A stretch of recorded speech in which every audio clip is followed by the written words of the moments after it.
I was restless, trying to free my hand from my husband while simultaneously preventing him from taking it away. But he wouldn't listen to a single word of mine. He dragged me, forcibly and roughly, toward that wrestler. I was overcome with fear and terror. I did not want to go to that man at all. In my previous life I had endured far fewer hardships. Now, by going to that wrestler, I felt that my sufferings would only increase. What terrified me most was that my husband was not willing to understand my pain. I was astonished. Why was he so adamant that I undergo halala with that wrestler? I was already receiving jibes about my barrenness, and now having halala with that wrestler meant I would become completely barren. I had heard that any woman who underwent halala with that wrestler was doomed to permanent infertility. No one knew the exact reason, but every woman who came to him for halala had ended up barren, and these stories filled me with dread. And now, my husband had brought me to that wrestler so that I could undergo halala and then remarry him. The reason for our divorce had been my barrenness. I was utterly confused, but my husband insisted that he must marry me no matter what. Whether or not I bore children made no difference to him. At that time, he had no other man. Only this one wrestler was willing to perform the halala because it was his business. I was extremely anxious. I did not want to be barren. Yet, despite my countless pleas, my husband refused to listen and forcibly married me to that wrestler. I resigned myself, thinking there was no other way out. So, I had to spend one night with that wrestler for the halala. The very sight of him made me tremble. He was a tall, heavily built man. When he came near, I hid behind him. His massive, powerful frame filled me with such terror that the moment felt like the day of judgment, being with any man other than my husband, and especially such a man, who by the very nature of his being, extinguished any hope within me. The next day, I was granted a divorce, and some time later, my husband remarried me. And then, the very outcome I had feared occurred. I became barren for good.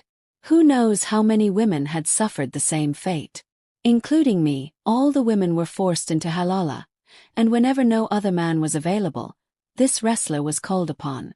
As a result, the woman would become incapable of bearing children. Not only that, even the wrestler was perplexed and distraught. He could not understand why every woman who stayed with him ended up barren. He did not do anything like an ordinary man.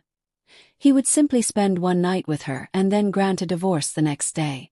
I became intensely curious. Surely there must be some reason behind this. That wrestler must be doing something.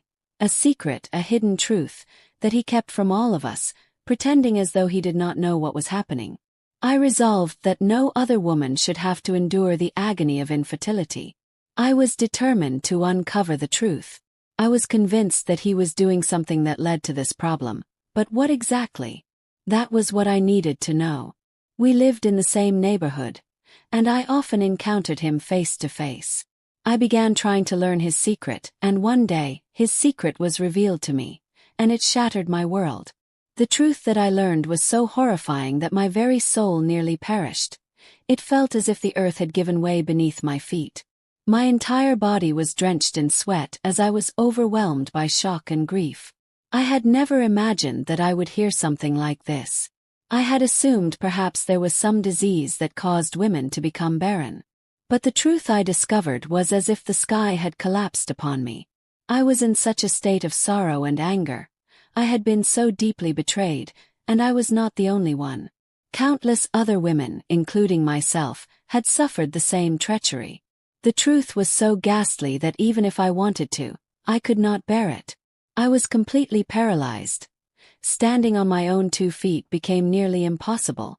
I staggered and eventually sat down on the ground, my senses completely shut off, my mind as blank as a slate. I could not fathom what I was to do after learning this dreadful truth. My head felt like it was about to burst from all the thoughts swirling inside me. When I could bear it no longer, I made a decision. I would take revenge for what had happened to me. Not only that, but I resolved that I would tell every woman who had undergone halala with that wrestler. The truth was their right as well.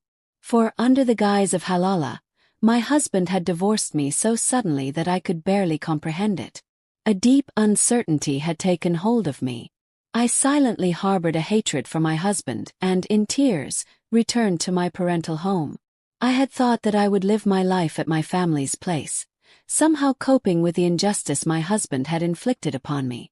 After that, I could no longer find the strength to live.